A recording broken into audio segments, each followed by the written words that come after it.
Hello friends, Christmas కి ముందు మేము ఒక చిన్ని సెలబ్రేషన్స్ చేసుకున్నాం అనమాట. ఆఫీస్ లో అందరం ఉండంగానే ఇలా కేక్ కట్ చేసుకుని, ముఖేష్ రైడర్ అండి ఇది చూడండి, మీ అందరికి హాయ్ చెప్పేస్తుంది. భాస్కర్ లాస్ట్ డే కూడా ఈ రోజే అనమాట. చూడండి తేజు వాళ్ళ తమ్ముడిది ఫ్రేమ్ ఎంత బాగుందో. మీకు ఈ ఫ్రేమ్ డీటెయిల్స్ కావాలంటే కింద కామెంట్ చేయండి. మా నాగేంద్ర ఇనిషియేట్ తీసుకొని అలా కేక్ అందరికి ఫస్ట్ అని కట్ చేసి పీసెస్ కిందకి ఇలా ఇచ్చేసాడు. మేము కూడా ఫట్ అని తీసేసుకొని తినేసాం. అందరం హ్యాపీగా కాస్త ఎంజాయ్ చేసాం. మా లాస్ట్ వర్కింగ్ డేస్ కూడా దగ్గరగా ఉన్నాయి అందరివి. ఈ లోపల చిన్ని సెలబ్రేషన్ లా అయిపోయింది ఇది. మా అందరి కామన్ పాయింట్ అయితే ఈ న్యూ ఇయర్ తో మా అందరి లైఫ్ అనేది చేంజ్ అయిపోతుంది. అంటే కొత్త ఫేజ్ అనేది స్టార్ట్ చేస్తున్నాం లైఫ్ లో.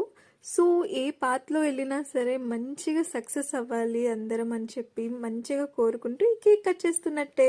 సో అందరికి happy new year in advance. ఇదిగోండి మా అల్లరి పిల్ల మౌనిక కూడా ఇక్కడే ఉంది. మేము అందరం కలిసి ఇంకా క్యాబ్ ఎక్కేసి ఇంటికి వెళ్ళిపోయాం. మా ఛానల్ నచ్చితే తప్పకుండా సబ్స్క్రైబ్ చేసుకోండి. బాయ్.